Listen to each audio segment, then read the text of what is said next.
बिहार में चुनाव की घड़ी जैसे जैसे नज़दीक जा रही है वैसे वैसे प्रशांत किशोर का कद बढ़ता चला जा रहा है।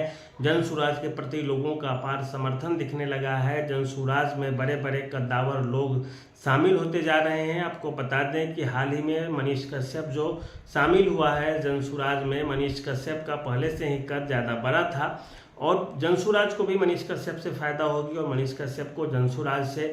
इसके अलावा पप्पू सिंह जो राष्ट्रीय अध्यक्ष बने हैं, राजपूत जाति से आते हैं, उनकी बड़ी पकड़ है राजपूत समाज पे, वो भी जनसुराज के लिए एक बड़ा चेहरा है। इसके अलावा इससे पूर्व जो अध्यक्ष थे जनसुराज के, वो भी एक दलित चेहरा के रूप में एक अच्छा चेहरा है, छवि अच्छी है उनकी। इसके अलावा आरसीपी सिंह जो नीतीश कुमार का कभी दाहिना हाथ हुआ करते थे, वो भी अब जनसुराज का झंडा थाम लिए हैं और उनकी जो पार्टी थी वो पूरे बिहार स्तर की पार्टी थी और वो उसका अपना विलय कर ली है सीधे सीधे जनसुराज में। इससे भी जनसुराज को काफ़ी फायदा हो रहा है और प्रशांत किशोर इसी सब कारण से अब धीरे धीरे आग उगलने लगे हैं और उस आग में कौन भस्म हो जाएगा इसकी कोई गारंटी नहीं है। कभी राजद डर जा रही है तो कभी भाजपा वाले डर रहे हैं, कभी नीतीश कुमार की पार्टी जदयू डर रही है तो कभी कांग्रेस डर जा रही है। वे किसी को नहीं छोड़ रहे हैं। नीतीश कुमार के लिए कहते हैं कि वे तो मेंटली रिटायर हो चुके हैं। वे नीतीश कुमार को तो यहाँ तक चुनौती दे देते हैं कि नीतीश कुमार अपने विधायकों का नाम बता दें, नीतीश कुमार अपने मंत्रियों का नाम और उनका जो विभाग है वो एक बार स्टेज पर आकर के खुले में लोगों से बता दें। तो इसका मतलब है कि वे नीतीश कुमार को सीधे सीधे वो जो पियो फेंको का गिलास होता है उस तरह से समझ रहे हैं कि अब इनका कार्यकाल पूरा हो जाएगा, ये अपना राजनीति से दूर हट जाएंगे, संन्यास ले लेंगे, इनसे कोई वास्ता रहेगा ही नहीं रहेगा। दूसरी बात, भाजपा के प्रधानमंत्री मोदी पर भी वे हमलावर होते हैं कि फैक्ट्रियां गुजरात में लगेंगी और मजदूर बिहार से सप्लाई होगा। बिहार के विकास के लिए भाजपा ने कुछ नहीं किया। वे तो यहाँ तक मांग देते हैं कि 1 लाख करोड़ का जो पैकेज का अनाउंस हुआ था वो बिहार सरकार बता दे, नीतीश कुमार बता दे या भाजपा वाले बता दे कहाँ खर्च हुआ, मिला भी है या नहीं मिला है ये भी बता दे। तो ये भी एक तरह से भाजपा के ऊपर बड़ा हमला हो रहा है। राहुल गांधी को कहते हैं कि आप बिहार में आकर के 1-2 रात गुजारिए, उसके बाद आपको बिहार की समझ बनेगी, बिहार के बारे में आपको सारी चीज़ें पता चलेगी। दिल्ली में बैठ कर के आप जो बिहार को समझने की कोशिश कर रहे हैं वो सही नहीं है। लालू यादव के परिवार से तेजस्वी यादव चेहरा है। तेजस्वी यादव को तो वो बार बार कहते हैं कि ये 9वीं फेल है, 9वीं फेल बिहार का यदि मुख्यमंत्री बन जाएगा या बिहार का नेतृत्व करने लगेगा तो फिर बिहार के लोगों का क्या होगा। अभी हाल ही में आर्म्स देने की बात हुई जो पंचायत प्रतिनिधि हैं उनको नीतीश सरकार की कैबिनेट के द्वारा, तो फिर तेजस्वी कलम बांटने लगे आकर के। फिर जा करके प्रशांत किशोर कहते हैं कि जो 9वीं फेल है वो कलम का महत्व क्या समझेगा। तो इस तरह से देखें तो जनसुराज वाले अब सारे से लड़ने झगड़ने लगे हैं। 1-2 चेहरा को छोड़ दें और वो 1-2 चेहरा ऐसे चेहरा है जिनसे शायद जनसुराज की साठगांठ चल रही है, अंदर ही अंदर कोई बात चल रही है या कुछ दोहराने की कोशिश की जा रही है। ये तो अभी पूरा नहीं कहा जा सकता, लेकिन ये ज़रूर है कि विरोधी खेमा का कोई व्यक्ति है, उसको आप विरोध नहीं कर रहे हैं उसका, तो कहीं ना कहीं कुछ न कुछ शक की सुई तो आसपास घूमने लगती है। चिराग पासवान को लेकर के प्रशांत किशोर कहते हैं कि वे सधे हुए व्यक्ति हैं, अच्छे लोग हैं। अब इस तरह बोलने से एक तरह से जो एनडीए का खेमा है वो डर जाता है, सहम जाता है और उसके अंदर ये चीज़ का भय आ जाता है कि कहीं ना कहीं कुछ न कुछ तो शक हो रहा है। पप्पू यादव के खिलाफ वे बहुत कुछ नहीं बोल रहे हैं, ना पप्पू यादव इनके खिलाफ कुछ बोल रहे हैं, जबकि पप्पू यादव खुद को कांग्रेसी बता रहे हैं। चिराग पासवान एनडीए से चुनाव लड़ने की बात कर रहे हैं और वे भी नहीं कुछ प्रशांत किशोर के खिलाफ बोल रहे हैं। तो इस तरह से कहिए मतलब जो त्रिकुट जिसे कहा जाता है वो तो नहीं बन गया है पप्पू यादव, प्रशांत किशोर और चिराग पासवान का। असदुद्दीन ओवैसी हैं, वो बड़े मुस्लिम नेता हैं, वो भी प्रशांत किशोर के बारे में कुछ गलत नहीं बोल रहे हैं और उनके एनर्जी को देख करके, उनके कार्य करने की जो क्षमता है, स्टाइल है, उसको देख करके ओवैसी भी काफ़ी प्रभावित है। लेकिन आने वाले चुनाव में प्रशांत किशोर किसी से गठबंधन करने नहीं जा रहे हैं, ये बातें पता होनी चाहिए। और प्रशांत किशोर जो अभी आग उगल रहे हैं इससे सीधे सीधे लोगों को अपनी ओर खींचने का, समेटने का पूरा प्रयास हो रहा है। नीतीश कुमार पर जितना ज़्यादा हमलावर होंगे प्रशांत किशोर, उतना ही जो एंटी नीतीश कुमार लोग होंगे बिहार के, वो प्रशांत किशोर की पार्टी के तरफ झुकते चले जाएंगे। नरेंद्र मोदी पर जितना ज़्यादा हमलावर होंगे, भाजपा पर जितना हमलावर होंगे, मुस्लिम समाज के लोग उतना ही ज़्यादा प्रशांत किशोर की पार्टी की ओर आते चले जाएंगे। इसके अलावा प्रशांत किशोर की अपनी भी तो कोई जाति है, वे ब्राह्मण जाति से आते हैं। ब्राह्मणों का 30-40 विधानसभा क्षेत्रों में काफ़ी बड़ा प्रभाव है और अच्छी खासी पकड़ है। और जब यादव तेजस्वी यादव को वोट देगा कि यादवों के नेता हैं, जब कुर्मी नीतीश कुमार को वोट देंगे कि कुर्मी के नेता हैं, तो फिर ब्राह्मण क्यों ना अपने नेता को वोट दे जो प्रशांत किशोर ब्राह्मण परिवार से आते हैं। तो यदि वो देने लगे तो कोई बहुत बड़ी बात नहीं होनी चाहिए और किसी को परेशानी भी नहीं होनी चाहिए इस चीज़ की। तो और जो जनसुराज का जो वोट बैंक है वो तो ध्यान ही यही लेके चल रहा है कि दलित, मुस्लिम और सवर्ण यही तीनों को एक साथ ला करके जनसुराज चुनाव जीतने की पूरे बिहार में कोशिश करेगा। और हर चीज़ के बावजूद ये जो समीकरण है वो धीरे धीरे आगे बढ़ता दिख रहा है। दलित वोट बैंक में सेंधमारी न हो, किसी भी दलितों के भावना के साथ खिलवाड़ न हो, इस कारण से एक भी दलित नेता के ऊपर प्रशांत किशोर का कोई कटाक्ष नहीं होता है, जीतन राम मांझी के ऊपर कोई कटाक्ष नहीं है, चिराग पासवान के ऊपर कोई कटाक्ष नहीं है, किसी अभी राजेश राम जो बने हैं कांग्रेस के उनके ऊपर कोई कटाक्ष नहीं है कि दलित जाति के जो मतदाता हैं कुछ भावना यदि रखते होंगे अपने नेता के प्रति तो उनको भी कम से कम बुरा न लगे। दूसरी चीज़, anti BJP voters Prashant Kishor की तरफ आएंगे, anti JDU voters Prashant Kishor की ओर आएंगे, एंटी राजद वोटर्स वो प्रशांत किशोर की ओर आएंगे। और तीसरा मोर्चा खुला ही इसलिए है कि या तो इसमें जाओ, नहीं तो उसमें जाओ, नहीं तो मेरे पास आओ। और यही स्थिति हो रही है। अब बड़े बड़े चेहरे जनसुराज से जुड़ेंगे कुछ दिनों में, जिनके पास अपना वोट है, कार्यकर्ता है, तमाम तरह की चीज़ें उनकी अपनी है। फिर वो जाकर के अगस्त सितंबर आते आते राजद, भाजपा, जदयू सारे की नींद गायब हो जाएगी एक तरह से, जैसे जैसे कद बढ़ता जाएगा। और यदि कैडर 15% के आसपास हो गया, 17% के आसपास हो गया जनसुराज का, तो ऐसे में आप यकीन मानिएगा जैसे सत्ता में जो बदलाव की लहर चलती है वो आप कई बार भांप नहीं पाते हैं, सीधे सीधे वो अंदर ही अंदर कुछ अलग चल रही होती है। जैसे छत्तीसगढ़ में हुआ था, सारे लोग समझ रहे थे कि कांग्रेस वापसी कर रही है और वहाँ पे भाजपा आ जाती है, पूर्ण बहुमत की सरकार बनाती है, मजबूती से आ जाती है। तो वही स्थिति बिहार में न हो जाए, इस बात का सारे लोगों को डर है।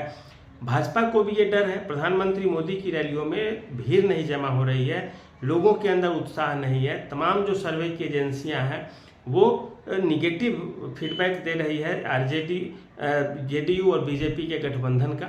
दूसरी चीज़ है कि आरजेडी से लोग खुश नहीं रहते हैं। राजद के बारे में लोग जानते हैं बिहार में कि राजद अच्छी पार्टी नहीं है, आएगी तो फिर से एक तरह से अपराध बढ़ेगा, भ्रष्टाचार बढ़ेगा, कुछ खास तबका के लोग आकर के सड़कों पर प्रदर्शन करेंगे, व्यवसायी वर्ग को सबसे ज़्यादा दिक्कत हो जाता है, रंगदारी, लूट मार काट मचने लगती है, दुकानों में आग लगाए जाने लगता है। तो इस तरह की जो चीज़ें हैं उससे अभी भी व्यापारी वर्ग या जो वैश्य समाज है वो डरता है। और वैश्य समाज हर चीज़ के बावजूद राजद को वोट करने से बचता रहा है और बचने की कोशिश करता है।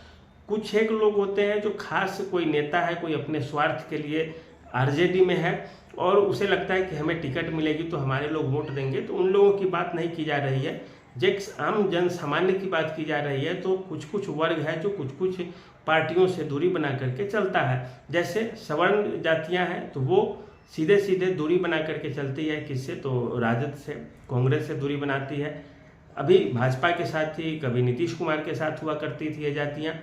और अभी यदि ऐसा भी हो सकता है कि ये जातियाँ अभी अंदर ही अंदर जनसुराज को सपोर्ट करने के लिए तैयार हो जाए, लेकिन ये तब होगा जब लगेगा कि जनसुराज सही में जीत रहा है सीटें, जनसुराज सही में जीतने जा रहा है। जैसे मनीष कश्यप चुनाव लड़ेंगे, यदि लगेगा कि मनीष कश्यप जीतने वाला है तो तमाम तरह की जो चीज़ें हैं, समीकरण है, वो साथ आएंगे मनीष कश्यप के और मनीष कश्यप चुनाव निकाल सकते हैं।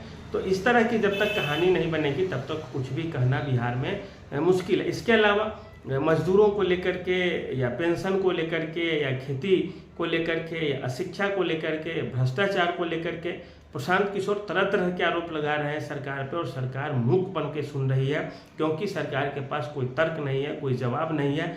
हर दिन भ्रष्टाचारी घूस लेते हुए पकड़े जा रहे हैं, हर दिन सरकार विरोधी बातें की जा रही है, हर दिन टीवी चैनलों पे सरकार विरोधी चीज़ें आ रही है, दिख रही है। अपराध नहीं कम हो रहा है, राजधानी में गोलीबारी हो रही है, आईजी डीआईजी रैंक के अधिकारी गोली चलाते हुए लोगों को देखते हैं और धरपकड़ चलती है, पुलिस वाले नहीं सुनते हैं, फिर पुलिस वालों को सस्पेंड किया जाता है, दरोगा शराब बेचते हुए पकड़ा जाता है, थाने में जो ड्राइवर कॉन्ट्रैक्ट पे रखे जा रहे हैं वो शराब बेचते हुए नजर आ रहे हैं। और एक सिंडिकेट बन गया है, ज़मीन का मामला है, दाखिल खारिज का हो, रसीद कटाना हो, किसी तरह का भूमि विवाद हो, बिना पैसे का निपटान नहीं हो रहा है।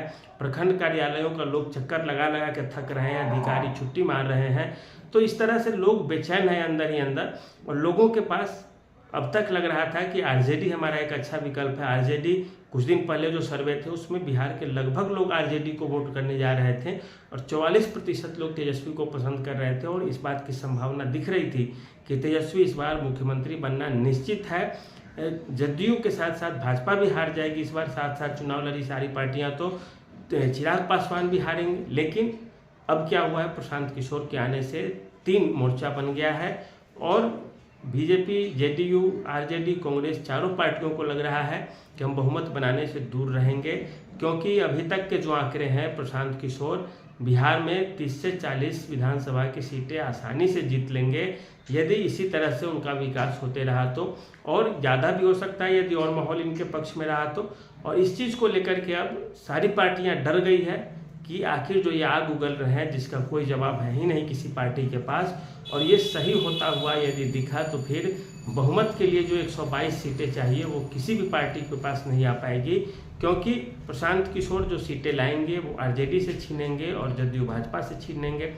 इसके अलावा यदि मुसलमान टूट गए तो फिर आरजेडी के लालटेन की तेल खत्म हो जाएगी और आरजेडी के सीटों की संख्या 20-25 के आसपास पहुंच जाएगी और जन स्वराज काफ़ी आगे लीड ले लेगा।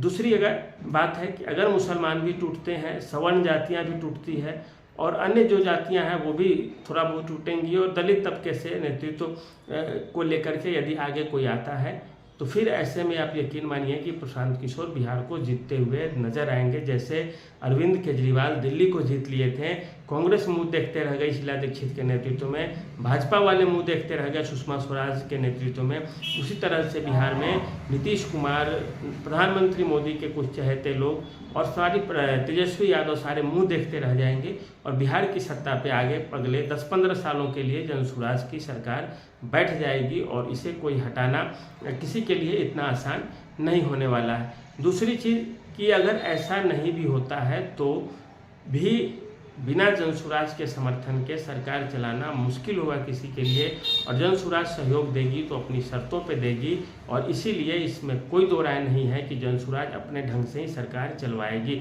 दूसरी चीज़ कि यदि ऐसा नहीं होता है तो क्या होगा, यदि जन स्वराज बहुत बेहतर प्रदर्शन नहीं कर पाता है तो जन स्वराज फिर आगे भी लड़ाई लड़ते रहेगा।